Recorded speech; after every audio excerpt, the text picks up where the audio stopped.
እግዚአብሔርን መታዘዝ በጀመራችሁ ጊዜ፣ በእግዚአብሔር ሕይወት ውስጥ መራመድ በጀመራችሁ ጊዜ ብዙ ሰዓት መጸለይ አይጠበቅባችሁም። ብዙ የሳተበት ቦታ ሁሉ ምዕመን ይስታል። አገልጋይ የሳተበት ቦታ ሁሉ ምዕመን ይስታል። በመጀመሪያ የእግዚአብሔርን ቃል በመስማት ደስ እንደሚለው የእግዚአብሔርን ቃል በመስማት ደስ እንደሚለው እግዚአብሔር በሚቃጠልና በሚታረድ መስዋዕት ደስ ይለዋልን?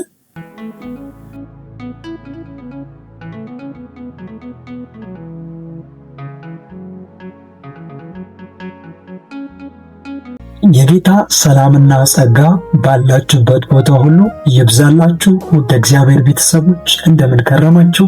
እኔ ያለው እግዚአብሔር ይመስገን። በሰላም የጠበቃችሁ አምላክ እግዚአብሔር የተባረከ ይሁን። በመጽሐፍ እንዲህ ተብሎ እንደተጻፈ ልጁ በብዙ ወንድሞች መካከል በኩር ይሆን ዘንድ አስቀድሞ ያወቃቸውን የልጁን መልክ እንዲመስሉ አስቀድሞ ደግሞ ወስኗልና ተብሎ እንደተጻፈ፣ እንዲሁም ደግሞ በሌላኛው ቦታ ላይ እኛ ሁላችን ያንን መልክ እየመሰለን አለ። እኛ ስንቶቻችን ሲባል ሁላችን። ታዲያስ ከክብር ወደ ክብር እንለወጣለን። የትኛውን መልክ እየመሰለን ሲል የልጁን መልክ እየመሰለን። ክርስቲያን እንደመሆናችን በዚችኛው ምድር ላይ ያለንበት ሁለት ዓላማ ብቻ ነው። የመጀመሪያው ልጁን እንድንመስል፣ ሁለተኛው ደግሞ ልጁን እንድንሰብክ። እግዚአብሔር አምላክ ዓለምን እንደወደደ ለሰው ልጆች ዋጋ እንደከፈለ እንድንናገርና እሱን እንድንኖር ነው እግዚአብሔር አምላክ በሕይወት በዚህ ምድር ላይ እንድንኖር የፈለገው። ስለዚህ አዳዲስ ከሆናችሁ ይህንን ቻናል ሰብስክራይብ በማድረግ ቤተሰብ በመሆን አብራችሁን እንድታገለግሉ በአክብሮት ጋብዛችኋለሁ። ሌሎቻችሁ ደግሞ ባለን ሁሉ ማገዝ እንችላለን እንፈልጋለን የምትሉ ባላችሁ ሁሉ እንድታግዙ እንድታገለግሉ በአክብሮት ጋብዛችኋለሁ። ዓለም የራሷን የሆነውን ነገር ለመስበክ ዋጋ በምትከፍልበት ጊዜ ለእኛ ደግሞ ራሱን የሰጠንን ለማገልገል ዋጋ የማንከፍልበት ምንም አይነት ምክንያት አይኖርም።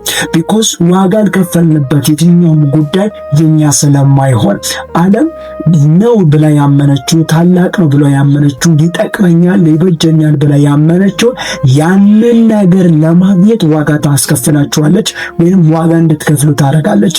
ታዲያሰኛ መስቀል ላይ ለሞተልን ራሱን ለሰጠን ከሞት መንደር ያላወጣን ለዛ ጌታ ያንን ሁሉ ብንሰጠው ብናገለግለው የሚበዛ ነገር ሆኖ ነው? በፍጹም አይደለም። ስለዚህ ባላችሁ ሁሉ አብራችሁን ወንጌልን እንድታገለግሉ ከሌሎችም ጋር ተባብራችሁ ወንጌልን እንድታገለግሉ በአክብሮት ለጋብዛችሁ እወዳለሁ። ዓለም መጥፊያው እየቀረበ ነው፣ መጨረሻው በደጅ ስለሆነ ባላችሁ ሁሉ እንድታገለግሉ ይሁን። እንጸልይና ወደ ዛሬው ሐሳብ እንሂድ። እግዚአብሔር እናመሰግናለን። ክብር ሁሉ ለአንተ ይሁን። አንተ አምላክነና ከፍ በል፣ አዳኝነና ከፍ በል። አሁን አባትና አምላክ ሆይ በወንድሞች መካከል ስምህን እንጠራለን። ስምህ ከፍ ብሎ ይግነን። ቃልህ ከሰማይ ይውረድ። እናመሰግናለን በኢየሱስ ስም አሜን። ዛሬ የምናወራው እግዚአብሔርን መታዘዝ የሚለውን ሐሳብ ነው። እግዚአብሔርን መታዘዝ ብዙ ክርስቲያኖች አንደርስታንዲንግ ላያረጉ ወይንም የማያደርጉት ነገር ቢኖር አንድና አንድ ነው። መታዘዝ ላይ ብዙ ጊዜ አንደርስታንዲንግ አያረጉ። አንዳንድ ሰዎች ሰምታችሁ እንደሆነ በጣም ገብቶናል፣ የተናገርከው ነገር ገብቶናል፣ አንደርስታንዲንግ አድርገናል ብሎ አጨብጭቦ የማይታዘዙ ከሆነ እነዚህ ሰዎች አልገባቸውም ወይንም አንደርስታንዲንግ አላደረጉም። በዚህኛው ምድር ላይ መንግስትን ተቃውሞ መሄድ ምን ያህል መከራና ቻሌንጅ በላይፋቸው እንደሚያመጣ ስለሚያውቁ የዚህኛውን ዓለም ሕግ ጠብቆ እየኖሩ የዛኛውን ዓለም ሕግ ወይንም መንፈሳዊ ዓለም ሕግን አለመጠበቅ ደግሞ ዋጋ ያስከፍላል። ክርስትና ፖይንት የሚያደርገው የሚጀምረው የሚጨርሰው በዚህ ሐሳብ ላይ ስለሆነ የሚጀምረው የሚጨርሰው በዚህ ቃል ላይ ስለሆነ በየትኛው ቃል ሲባል እግዚአብሔርን በመታዘዝ ውስጥ ነው። እግዚአብሔርን ባለመታዘዝ ውስጥ የሚመጡ ብዙ አይነት መከራዎች፣ የሚመጡ ብዙ አይነት ችግሮች፣ የሚመጡ የመጨረሻ የዘላለምን ሕይወት ማጣት እንኳን ያለው እግዚአብሔርን ባለመታዘዝ ውስጥ ነው። እግዚአብሔርን የሚታዘዝ የትኛውም ሰው የዘላለምን ሕይወት ለማግኘት አይፋለምም፣ መከራ አያይም፣ አይጨናነቅም። ምክንያቱም በጩኸት ብዛት እንደማያገኝ ያውቃል። ታዲያ በምንድን ነው የሚያገኘው ሲባል እግዚአብሔርን በመታዘዝና በመታዘዝ ነው። አባቶች ከድንገነት የወጡበት የሞቱበት፣ ብዙ አባቶች ደግሞ ምድረ በዳ ላይ ያለቁበት፣ ብዙዎችን እግዚአብሔር ያጠፋበት፣ እግዚአብሔር አምላክ ብዙዎችን ሲያጠፋ አንዱን አላጠፋም ብሎ ያስቀረበት ትልቁና ትልቁ ነገር ምንድነው ሲባል መታዘዝና አለመታዘዝ ነው። እግዚአብሔርን መታዘዝ በጀመራችሁ ጊዜ፣ በእግዚአብሔር ሕይወት ውስጥ መራመድ በጀመራችሁ ጊዜ ብዙ ሰዓት መጸለይ አይጠበቅባችሁም፣ ብዙ መጮህ አይጠበቅባችሁም፣ ብዙ መጨናነቅ አይጠበቅባችሁም። እሱን ታመልካላችሁ። ስለምትታዘዙት ደግሞ እርሱ እህልና ውሃችሁን ይባርካል። የምትበሉትን ነገር ይባርካል። የምትጠጡትን ነገር ይባርካል። እያንዳንዱ ጉዳዮቻችሁ ላይ እግዚአብሔር ጣልቃ ይገባል። ክብር ለጌታ ለኢየሱስ ሲሆን መታዘዝ ወደ ሕይወታችሁ በረከትን፣ መታዘዝ ወደ ሕይወታችሁ ነፃነትን፣ መታዘዝ ወደ ሕይወታችሁ ደስታን፣ መታዘዝ ወደ ሕይወታችሁ ሰላምን ይዞላችሁ ያመጣል። በተቃራኒው ደግሞ ለእግዚአብሔር አለመታዘዝ ሕይወታችሁን፣ ሰላማችሁን፣ ኤቭሪቲንጎቻችሁን ማበላሸት ይጀምራል። ጴንጤ ብዙ የዘመረ አይደለም። ክርስቲያን ብዙ የዘመረ አይደለም። ክርስቲያን ብዙ የጮህ አይደለም። ክርስቲያን ከማንም ጋር የተጣላ አይደለም። ክርስቲያን ብዙ አይነት ነገር ያደረገ አይደለም። አሁን ትንሽ የክርስትና ዛቢው ስርዓቱ ከመጽሐፍ ቅዱሳዊ ወጥቶ የሄደበት ቦታ ላይ እንደርሳለን። መሬቱን ለቀቅ አድርገውና ዘለ አሜን በለኝ አንተ የሚባልበት፣ አንዳንዱ ቦታ ላይ ስትመጣ ድብን አድርገህ ስትጮህ አሜን በልልኝ የምትባልበት፣ ሌላው ጋር ስትመጣበት ደግሞ እልልታና ጭብጨባ ካላበዛ የሆነ እግዚአብሔርን እያመለክና እየሰማኸው እንዳልሆነ የሚነገርበት ስለሆነ በጭብጨባ ብዛት በእልልታ ሽወዳዎች መካከል የእግዚአብሔርን ለመታዘዝ የማይገባውን ነገር እያደረገን እንገኛለን፣ ወይንም እንዲያደርጉ እያስተማሩ ይገኛሉ። አክሰፕት ሚ ማለት ነው። ስለዚህ ምን ልላችሁ ፈልጌ ነው፣ ክርስትና የሚጀምረው ክርስቶስን በመገዛት ለክርስቶስ በመገዛት ወይንም እግዚአብሔርን በመታዘዝ ውስጥና እግዚአብሔርን በመታዘዝ ውስጥ ብቻ። ሄዳችሁ ካነበባችሁ መጽሐፍ ቅዱስ ላይ ዘጸአት ሄዳችሁ ስታነቡ፣ ዘፍጥረት ሄዳችሁ ስታነቡ፣ ብዙ የመጽሐፍ ቅዱስ ክፍሎች ሄዳችሁ ስታነቡ ፖይንት የሚያደርገው ነጥብ የሚያዝልህ በየትኛው ምንንግ ነው በምንድን ነው ሲባል እግዚአብሔርን በመፍራትና ለእግዚአብሔር በመታዘዝ ውስጥ ብቻ ነው። ኢየሱስ ክርስቶስ ጌታ ነው። አንደኛ ሳሙኤል ምዕራፍ 15 ላይ የምታውቁት ቃል ስለሆነ ይህንን ነገር ላንበበላችሁ። አንደኛ ሳሙኤል ምዕራፍ 15 ከቁጥር 1 ጀምሮ ሐሳቡን እናንተ ስለምታውቁ እኔ 22 ላይ ጀምሬ ላንበበላችሁ። እንደምታውቁት እግዚአብሔር አምላክ ሳኦልን ቀብቶ አስነስቶት ሄድና አጥፋልኝ ያለበት ቦታ ሲሆን፣ ነገር ግን ሳኦል እግዚአብሔር ከተናገረው ነገር አለፍ ብሎ የሆነውን ነገሮችን እንደ ልቡና እንደ ሐሳቡ የአሁኑ ጊዜ አገልጋዮች ያሉበት ቦታ የሚያመለክት ወይንም የአሁኑ ጊዜ ምዕመንም ያለበትን ቦታ የሚያመለክት ነው። ባይዞይ አገልጋይ የሳተበት ቦታ ሁሉ ምዕመን ይስታል። አገልጋይ የሳተበት ቦታ ሁሉ ምዕመን ይስታል። የመጀመሪያ ያለው ቃሉን የሚያስተምረው የሳተበት ቦታ ሁሉ ብዙዎች ይስታሉ። ማርቲን ሉተር ወይንም ፕሮቴስት አድርጎ የወጣበት ማርቲን ሉተር ኪንግ የሚባለው ፕሮቴስት አድርጎ የወጣበት ፖይንት አገልጋዮች በመሳታቸው ነው እንጂ የምዕመኑ ችግር ምናምን ስላጋጠመው አይደለም። ቢኮዝ ለምዕመኑ የሚያቀርቡት ነገር የተበላሸ የሆነው እነሱ ጋር የተበላሸ ነገር ስላለ ነው። ክብር ለጌታ ለኢየሱስ ይሁን። ስለዚህ አገልጋይ የተበላሸበት ቦታ ሁሉ ምእመንም ስለሚበላሽ አንዱ ደግሞ ያው ያለ ኢየሱስ ሄደው በድንግል ማርያም ምሕረትን ስለሚጠይቁ አንዱ ደግሞ በተለያየ ኮንዲሽን ሄደው በጩኸታቸው ብዛት በሆነ ቃላታቸው በለቅሷቸው በሆኑ ነገሮች እግዚአብሔር ምሕረትን የሚያደርግላቸው የመሰላቸው ከእግዚአብሔር ዓለም ስለሚርቁ ያሁኑ አገልጋዮችና ምእመን ያሉበት ነገር ስለሆነ ነው። ሳሙኤል ጋር የመጡ ማለት ሳኦል ጋር የሄዱ ሰዎች ሳኦል ልክ እንደመራቸው አትግዱ ያላቸውን ሳይገድሉ ማርኩ ያላቸውን ማርከው ሳኦል እንዳደረገው እንዳዘዛቸው ይዞ አመጡ። ቢኮዝ ሳኦል ንጉሥ ነው፣ ማጥፋት ይችላል፣ እግዚአብሔርም እንዲያጠፋ ነው የላከው። ነገር ግን ሳኦል ሳያበላሽ እግዚአብሔር ያለውን ነገር ሳይገድል ወደ እግዚአብሔር ቤት ይዞ ሲመጣ ሳሙኤል መጥቶ የተነጋገረው ንግግር ውስጥ ነው። ይህንን ማነበላችሁ ቁጥር 22 አንደኛ ሳሙኤል ምዕራፍ 15 ከቁጥር 22 በውኑ የእግዚአብሔርን ቃል በመስማት ደስ እንደሚለው የእግዚአብሔርን ቃል በመስማት ደስ እንደሚለው እግዚአብሔር በሚቃጠልና በሚታረድ መስዋዕት ደስ ይለዋልን? ደግሜ ያነባለሁ። በውኑ የእግዚአብሔርን ቃል በመስማት ደስ እንደሚለው እግዚአብሔር ደስ የሚለው እግዚአብሔር ዋው የሚለው እግዚአብሔር የሚደሰትበት እግዚአብሔር አፕሪሼት የሚያደርግበት ፖይንት በአንተ ህይወት ውስጥ ምንድን ነው ሲባል የምትሰጠው ገንዘብ፣ ይህንን ቻናል ሰብስክራይብ የምታደርገው የሆኑ ነገሮች አይደለም። በቸርቹ በቤቱ መጥተህ ሃሌሉያ የምታበዛው እልልታ የምታበዛው ጫጫታ የምታበዛው አይደለም። እግዚአብሔር ደስ የሚለው ነገር ምንድነው ተብሎ ሲፈለግ በውኑ አለ ባሪያው ስናለ በውኑ የእግዚአብሔርን ቃል በመስማት ደስ እንደሚለው እግዚአብሔር በሚቃጠል መስዋዕት ደስ ይለዋልን? እግዚአብሔር ደስ የሚለው እግዚአብሔር የሚደሰትበት እግዚአብሔር ዋው እሺ እንድል የሚያደርገው ነገር ምንድነው ሲባል ቃሉን መታዘዝ ውስጥ ነው። ቃሉን መገዛት ውስጥ ነው። ለቃሉ እሺ በማለት ውስጥ ነው። አንተ ካልክ እሺ አደርገዋለሁ። ወንድሞች ርኅራኄ የሌለበት ምህረት የሌለበት ጉዳይ ልንገራችሁ። የእግዚአብሔርን ቃል ረግጣችሁ የወጣችሁ ጊዜ ምህረት የላችሁ።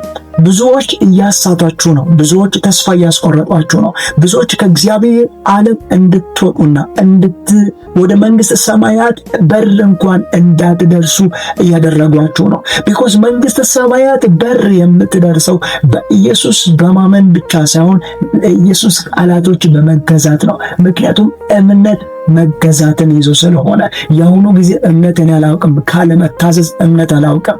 ካለመታዘዝ እግዚአብሔርን እሺ ካለ ማለት በእግዚአብሔር ሕይወት ውስጥ የሌለውን እምነትን እኔ አላውቅም። የማውቀው እምነት ለእግዚአብሔር የመገዛትና በእግዚአብሔር መገዛት ውስጥ ያለው እምነት ያሳስታቸዋል። ብዙ ሰዎች ምን እያሉ ያሳስታቸዋል? አንድ አምላክ ችግር የለውም እያሉ ያሳስታቸዋልና ነገር ግን እንዲህ አለ። እቺኛው ልበልላችሁ፣ በውኑ የእግዚአብሔር ቃል በመስማት ደስ እንደሚለው እግዚአብሔር በሚቃጠልና በሚታረድ መስዋዕት ደስ ይለዋልን? እነሆ መታዘዝ ከመስዋዕት ማዳመጥም የአውራ በግ ስብ ከማቅረብ ይበልጣልና። መታዘዝ ከመስዋዕት ለእግዚአብሔር እንዲሰው ብዬ አመጣው በላይ የምትናገረው ነገር እግዚአብሔርን ደስ አያሰኘው። ምክንያቱም ቀደም ብለህ ብትታዘዝ መታዘዝ ራሱ መስዋዕት ነበረና እንደ መታዘዝ ያለ መስዋዕት የለም። እንደ መታዘዝ ያለ መስዋዕት በፍጹም የለም። እንደ መታዘዝ ያለ መስዋዕት ለእግዚአብሔር እንደ መገዛት ያለ መስዋዕት በምድር ላይ በየትኛውም ቦታ ፈልጋችሁ አታገኙትም። ምክንያቱም መስዋዕት ሁሉ ስታርት የሚያደርገው በመታዘዝ ላይ ስለሆነ። ሄዳችሁ ስታነቡ እግዚአብሔር አምላክ ከኤደን ገነት አዳምንና ሔዋንን ለምን አስወጣቸው? ባለመታዘዛቸው ጠንቅ። እግዚአብሔር አምላክ ቃየንን ለምን ረገመው? ባለመታዘዙ ጠንቅ። እግዚአብሔር አምላክ በኖህ ጊዜ የነበሩ ሰዎችን ለምን በውሃ አጠፋቸው? ባለመታዘዛቸው ጠንቅ እግዚአብሔር አምላክ በሎጥ ጊዜ የነበሩ ሰዎችን ለምን አጠፋቸው? በእሳት ባለመታዘዛቸው ጠንቅ እግዚአብሔር አምላክ መታዘዝን እንደ ፖይንት እንደ ትልቅ ነገር ነው የሚያየው። ለምንድን ነው ሳኦልን እዚህ ቦታ ናኩት ያለው እግዚአብሔር? 16 ስታነቡ በእስራኤል ላይ አገልጋይ እንደሆነ ንጉሥ እንዳይሆን ናኩት ብሎ ነው የሚያወራው። ማንን? ሳኦልን። ለምንድን ነው እግዚአብሔር እያለ ያለው? ባለ መታዘዙ ጠንቅ። ወንድሞችና እህቶች እግዚአብሔር ከእያንዳንዳችሁ የመጀመሪያ የሚፈልገው መታዘዝን ነው። ለእግዚአብሔር እሺ ማለትን ነው። እንደ ቃሉ መውጣትንና መግባትን ነው። ለእግዚአብሔር እንደ ቃሉ የምትወጡ የምትገቡ ከሆናችሁ በእግዚአብሔር ሐሳብ አንድ እርምጃ ፈቀቅ የምትሉ ከሆናችሁ እግዚአብሔር አምላክ ከእናንተ ጋር አለ።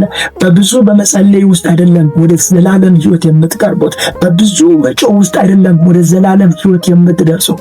እነሱ በመታዘዝና እሺ በማለት ውስጥ። ክብር ለጌታ ለኢየሱስ ክርስቶስ ይሁን። በዮሐንስ ወንጌል ላይ ስታነቡ በዮሐንስ ወንጌል ላይ እንዲህ የሚል ቃል አለ።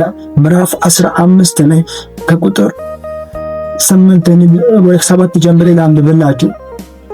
በእኔ ብትኖሩ ቃሎቼ በእናንተ ቢኖሩ የምትወዱትን ሁሉ ለምኑ ይሆንላችሁማል።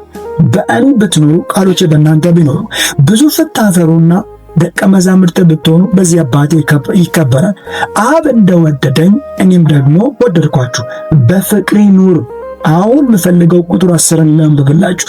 እኔ የአባቴን ትእዛዝ እንደጠበቅኩ ይህንን እየተናገረ ያለው ማን ነው? ጌታችን መድኃኒታችን ኢየሱስ ክርስቶስ ነው። እኔ የአባቴን ትእዛዝ እንደጠበቅኩ፣ ክብር ለጌታ ለኢየሱስ ሲሆን እንደጠበቅኩ በፍቅሩም እንደምኖር ትእዛዜን ብትጠብቁ በፍቅሬ ትኖራላችሁ።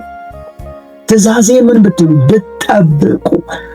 እግዚአብሔር እንድንታዘዝለት ነው እንድንጠብቀው የሚፈታ ካንተ እንጂ አልቤም እንድትሰራበት ቸርች ላይ ዝም ብለህ ገብተህ እንድትወጣ አይደለም። እያባላን እግዚአብሔር ቃል ሳትገዛ ዝም ብለህ የምታደርገውን ነገር አይደለም እግዚአብሔር የሚፈልገው። ካንተ የሚፈልገው እግዚአብሔር መታዘዝንና መገዛትን ነው። ካንቺ የሚፈልገው እግዚአብሔር መታዘዝንና መገዛትን ነው። ለእግዚአብሔር አልገዛም ብላችሁ እስከሄዳችሁ ድረስ ሺህ ጊዜ ጸሎት ብታደርጉ፣ ሺህ ጊዜ ብትንበረከኩ፣ ሺህ ጊዜ ኢየሱስ ኢየሱስ ኢየሱስ ኢየሱስ ብትሉ እግዚአብሔር ዓለም እናንተን ድናይ ነው የሚያደርጋችሁ። አላውቃችሁም ሂድ ነው የሚሏችሁ። ለዛ ነው ኢየሱስ ሲናገር ቃሌን ሰምቶ የሚያደርግ አለ ቤቱን በአለት ላይ የመሰረተ ልባም ሰው ይመስላል። ለቃሌ የማይገዛ ደግሞ ቃሌን የማይቀበል ሰው ደግሞ አለ ያ ሰው ቃሌን የማይቀበለው ያ ሰው ምን ሰው ነው ሲባል ቤቱን በአሸዋ ላይ የመሰረተ ሰው አለ። ብዙዎች ለዛ ነው ጌታ ጌታ ይሉኛል አላቸው። እኔ በፍጹም አላውቃቸው። በፍጹም ለምንድን ነው የማታውቃቸው? ጌታ የሚለውን አያደርጉም። እኔ የምናገረውን አይሰሙም። እኔ ለሚናገረው ቃል አይታዘዙም። ለዛ ደግሞ እኔ ምን እላቸው? አላውቃቸውም ይላል። ክብር ለጌታ ለኢየሱስ ክርስቶስ ሲሆን ስለዚህ እግዚአብሔርን መታዘዝ፣ ለእግዚአብሔር መገዛት ላይፋችሁ ላይ ኪ አድርጋችሁ ልታዩት የሚገባ ጉዳይ ነው። ልትመለከቱት የሚገባ ጉዳይ ነው። ያንን ነገር እስካላደረጋችሁ ድረስ፣ በዛ ነገር እስካልወጣችሁና እስካልገባችሁ ድረስ ላይፋችሁ 100 ሲባዛ በመቶ 10,000 የሚሆን አይምሰላችሁ። ላይፋችሁ 100 ሲባዛ በዜሮ ነው የሚሆነው። እግዚአብሔርን ባለመፍራት ውስጥ የምታደርገው መንፈሳዊ እንቅስቃሴ ሁሉ፣ እግዚአብሔርን ባለመፍራት ውስጥ የምትዘምሪው መዝሙር፣ እግዚአብሔርን ባለመፍራት ውስጥ የምትመጣው ቸርች፣ እግዚአብሔርን ባለመፍራት ባለመታዘዝ ውስጥ የምታደርገው የትኛውም አይነት ገንዘብ 10,000 100,000 200,000 ምንም አይጠቅምም ወንድም። እግዚአብሔር መጀመሪያ ካንተ የሚፈልገው መታዘዝን ነው፣ መገዛትን ነው። እግዚአብሔር እንደ አምላክ እንደ ጌታ እንደ ንጉሥ ሊቆጣጠር ይፈልጋል። ለዛ ነው መስዋዕት ከሚቃጠል መስዋዕት ይልቅ እግዚአብሔር ደስ የሚሰኘው እግዚአብሔር በመሰማት ነው፣ በመታዘዝ ውስጥ ነው አለ። ክብር ለጌታ ለኢየሱስ ክርስቶስ ሲሆን የመጨረሻ ጥቅስ እችኛውን ላንብብላችሁና ልጨርስ። ማቴዎስ ወንጌል ምዕራፍ 21 ከቁጥር 28 እችኛውን ላንብብላችሁና ወደ መጨረሻ እመጣለሁ። እግዚአብሔር ኢየሱስ ክርስቶስ የሰጣቸው ምሳሌ ነው። እዚህ ጋር እንዲህ አላቸው 21:28 ነገር ግን ምን ይመስላችኋል? አንድ ሰው 2 ልጆች ነበሩት። ወደ አንደኛውም ቀርቦ ልጄ ሆይ ዛሬ ሄድና በወይን አትክልት ስራ አለው። ሄደን ልጄ ሆይ ስራ አለው። እርሱም መልሶ አልወድም አልሄድም አለ። ስራ ትለኛለህ እንደ አልሄድም አለ። ኋላ ግን ተጸጸተና ምን አለ? ሄደ አለ። ኋላ ምን አለና ተጸጸተና ሄደ። ወደ ሁለተኛውም ቀርቦ እንዲህ አለው። እርሱም መልሶ እሺ ጌታዬ አለ። ነገር ግን አልሄደም። የመጀመሪያው ጌታው በአባትየው ሂድ ብሎ ባዘዘው ጊዜ አልሄድም፣ ለምን ሄዳለሁ የሚል መልስ ከመለሰ በኋላ ተጸጽቶ ወደ እርሻው ሄደ አለ። ሁለተኛው ደግሞ አለ ሂድ ሲለው እሺ ጌታዬ ብሎ አባቱ ፊት የተቀበለ አድርጎ አባቱን እሺ እንዲለው የሆነ የተስማማበት ጉዳይ እንዳለ ነግሩ ለአባቱ። ነገር ግን ምን አለ? አልሄደም አለ። ከዛ ኢየሱስ እንዲህ አላቸው ከሁለቱ የአባቱን ፍቃድ ያደረገ ማን ነው?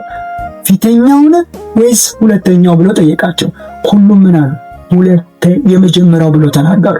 ክብር ለጌታ ለኢየሱስ ክርስቶስ ይሁን። ስለዚህ ደሞስት አንደርስታንዲንግ ልታደርጉት የሚገባው ደሞስት ሊገባችሁ የሚገባው ለእግዚአብሔር መገዛት ነው። እግዚአብሔርን መታዘዝ ነው።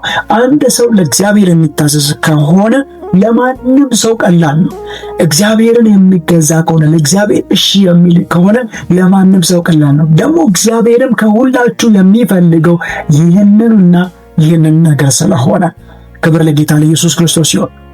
ስለዚህ እግዚአብሔርን እንድትታዘዙ እግዚአብሔርን እሺ እንድትሉት እግዚአብሔር ከህይወታችሁ የሚፈልገው ይህንን ነገር ስለሆነ ከእያንዳንዱ ህይወት ከእያንዳንዳችሁ ላይፍ እግዚአብሔር ምን ይፈልጋል ሲባል የመጀመሪያውና ትልቁ መታዘዝ ነው። ስለዚህ ከየትኛውም ቸርች ከመሄዳችሁ በፊት የትኛውም ፕሮግራም ከመካፈላችሁ በፊት በየትኛውም ቦታ ፓርቲሲፔት ከማድረጋችሁ በፊት ለእግዚአብሔር እንድትገዙና ለእግዚአብሔር እሺ እንድትሉ ያስፈልጋችኋል። ያን ጊዜ ህይወታችሁ ያን ጊዜ ኤቭሪቲንጋችሁ መለወጥ ይጀምራል። ክርስትና ብዙ በመጮህ አይደለም። ክርስትና እልልታ በማብዛት ውስጥ አይደለም። ክርስትና ጭብጨባ በማብዛት ውስጥ አይደለም፣ ወይንም ሃሌሉያ በማብዛት ውስጥ አይደለም። ክርስትና 3፣ 4 ሰዓት 5 ሰዓት በመጸለይ ውስጥ አይደለም። ክርስትና ያለው ኢየሱስን ወይ እግዚአብሔርን በመታዘዝ ውስጥ ነው። ክብር ለጌታ ለኢየሱስ ክርስቶስ ይሁን። ስለዚህ እግዚአብሔርን መታዘዝ ለህይወታችሁ ዋና ነገር አድርጋችሁ እንድትይዙ ለመክራችሁ ለበረታታችሁ ወዳለሁ። ጌታ ኢየሱስ ክርስቶስ ፈጽሞ ይባርካችሁ። እንጸልይና እንጨርስ። እግዚአብሔር ሆይ እናመሰግናለን። ክብር ሁሉ ለአንተ ይሁን። ተባረክ። አባትና አምላክ ሆይ ስለ ሁሉ እጅግ አድርገን እናመሰግናለን። ያንተ እጅ አሁን ከሁላችን ጋር ይሁን። አባቴ አምኖ ከኔ ጋር ለሚጸልይ ለታመመ ለሁሉ በኢየሱስ ክርስቶስም ፈውስ እንዲያገኘው ጸልያለሁ። የፈውስ መንፈስ በኢየሱስም ያገኛቸው። በየትኛውም አይነት በሽታ ውስጥ ያንተ እጅ ያገኛቸው። በነገር ሁሉ አንተ ከነሱ ጋር ይሁን። እንወዳለን፣ እናመሰግናለን። ይህንን ሁሉ ዳግም በሚመጣ በጌታችን በመድኃኒታችን በኢየሱስ ክርስቶስ ስምና ስልጣን አሜን። ክብር ለጌታ ለኢየሱስ ይሁን። ሰብስክራይብ ያላደረጋችሁ ሰብስክራይብ አድርጉ። ወዳችኋለሁ። ተባረኩልኝ በኢየሱስ ስም።